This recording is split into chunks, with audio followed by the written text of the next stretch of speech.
Yo, what's up guys? Welcome to episode 2 of my 2020 450 shootout breakdown video, where we're talking about the bike that I placed 5th out of the bunch, and that is the 2020 Kawasaki KX450F. Before we jump right into the bike review, real quick, I want to say that I did just get some new merch up on my website. So if you guys are looking to support the videos, make sure this awesome content keeps coming. I appreciate it if you head over there and check it out, maybe cop a shirt or two. Definitely helps me out a lot, so really appreciate you guys for doing that. But anyways, back to the bike review. All right, so the 2020 Kawasaki 450, obviously this was a bike that was really hyped up this year. I had a lot of hope for it.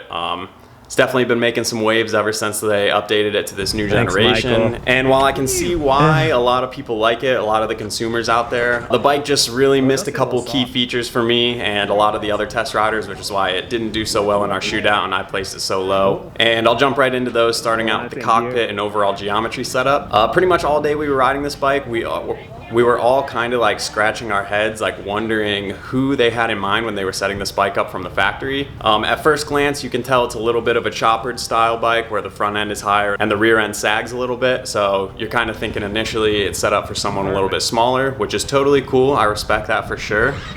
Because most riders out there are a little bit on the smaller side. But the strange thing is, paired with that really tall front end, they decided to also throw some just insane ape hangers on this thing. The bars are absolutely massively tall, and they have this really strange sweep where the very ends of the bars kind of tilt upwards. So when you have the bars in a neutral setting, like in line with the forks, the outside of your hands are almost tilted upwards a little bit. And in order to counteract that, you have to roll them back farther and farther and farther until that upward sweep starts to turn into just a neutral backward sweep. So that's what we found we had to do. The bars were really far like rolled back.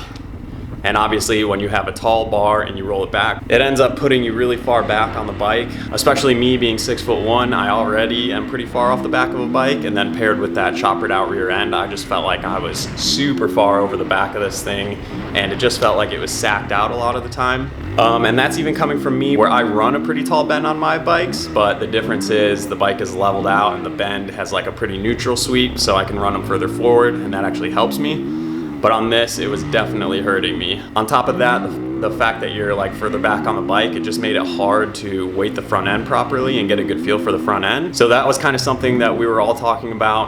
Michael and I were talking about it pretty extensively on the way home from the tracks. We just felt like we didn't really know like who this bike was set up for. Like I said, I'm on the taller side and I didn't feel comfortable on it. Michael's on the shorter side. We had a couple other shorter and a couple other taller riders, and we were all just kind of like, dude, like it just doesn't feel comfortable. Even just sitting on it like in the pits, you just don't feel like comfort on it, or at least I didn't. And unfortunately, that's like a key factor in having comfort on a bike, is just having the cockpit set up right for you. If you get right on a bike and don't feel comfortable on it immediately, it's very unlikely that you're going to get comfortable on it while you're out on the track. So in my opinion, definitely just the stock setup, geometry wise, stock componentry is really where this bike took the biggest hit. And then moving on to the suspension, it's kind of a mystery there as well, because while it is a little bit more choppered out, the front end is very soft. The whole way going down a straightaway, you're a little bit more choppered out, but then as soon as you get on the brakes, it just blows right through that front end and teeters really far to the front. So definitely the front end needs to be a little stiffer. Apparently Michael was saying that these forks are very similar, almost identical to what they run on the Honda, but the difference is that the Kawasaki runs a lot less oil. So it just doesn't have the necessary oil to make the compression and the rebound work properly, so it just blows right through the stroke, and then that lack of oil makes it also rebound really fast. So it's soft and springy almost. It makes the bike just feel a little bit boat-like. And I know I hate this term, but it's the term that everyone was using when they got off the Kawasaki. They just felt like it was a little bit wallowy. And that's for sure what I felt. I kind of felt like teeter-tottering, going down the straights, and on the gas, it would go back.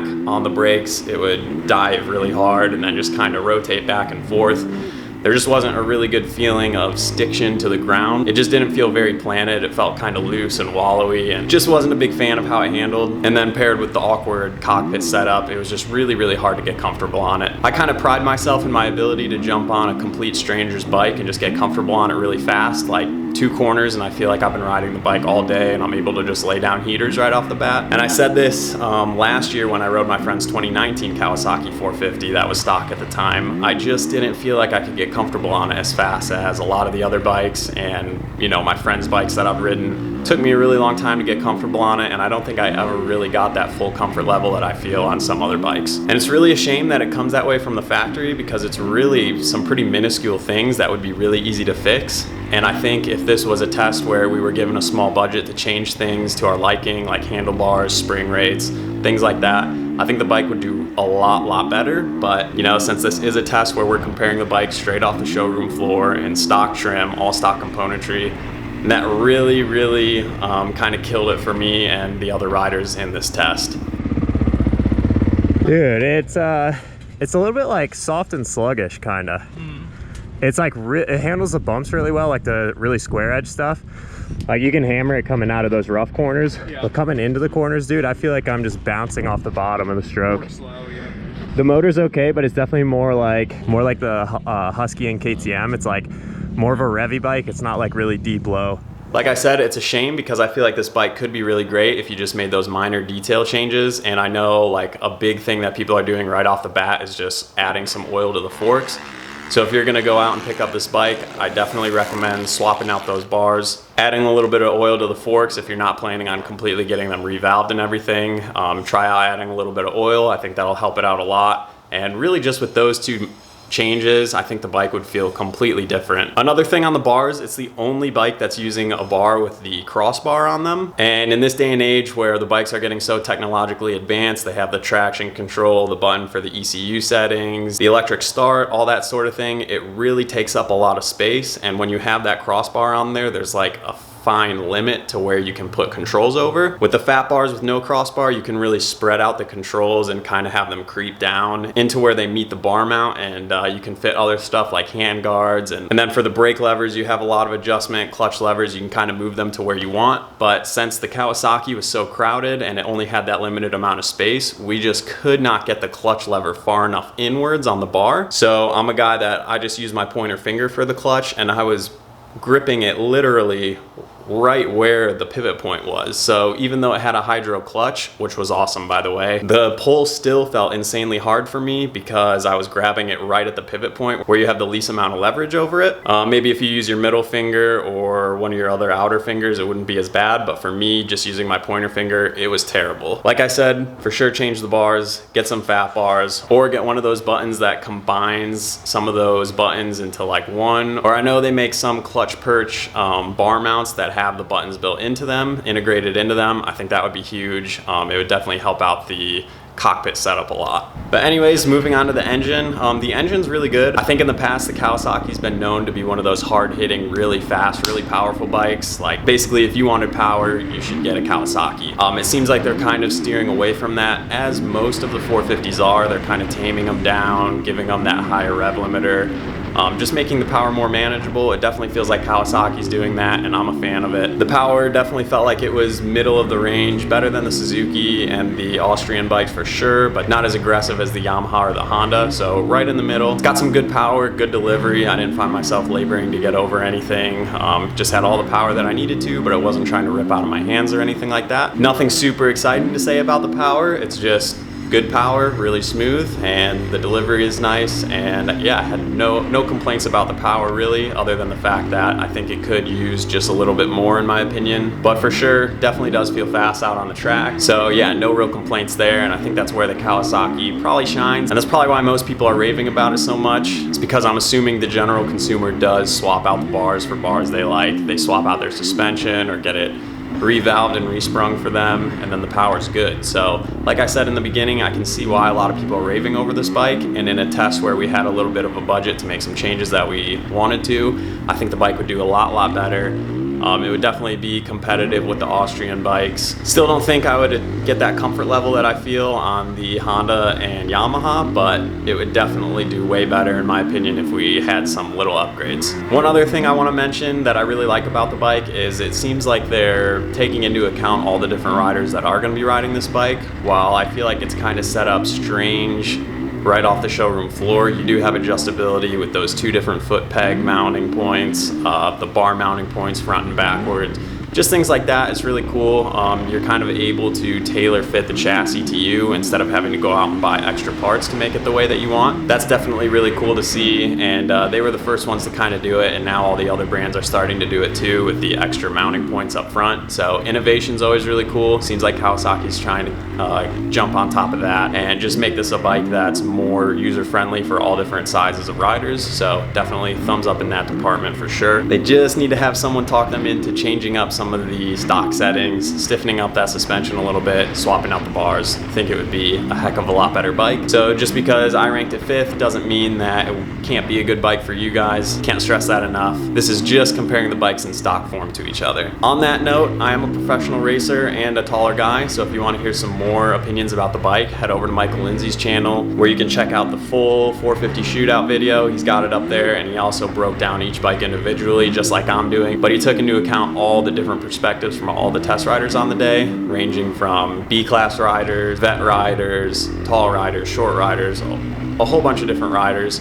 So you guys can go over there and check that out, get some more opinions, and formulate your own thoughts on the bike before you go out and buy it. Anyways, guys, that's all I've got to say about my first impressions on the Kawasaki 450. If you already have one of these guys, let me know what you think about them. Let me know what upgrades you found that were necessary right off the bat, because I definitely want to hear from you guys who have upgraded yours. I want to know if those do make as big of a difference as I assume that they would. But anyways, guys, that's going to do it for me. Keep an eye out for the next episode where we're going to go over another one of these bikes. Make sure you check out the 2020 Honda 450 build that I'm putting on. That'll be up on the screen right now, as well as Michael's channel. Be sure to subscribe to Michael's and my channels if you aren't already. We're going to be putting out a lot more awesome content coming up here in the future. Some really cool announcements for you guys. So for sure, stay tuned. Thank you very much for watching, and we'll catch you in the next one. See you guys.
Yeah.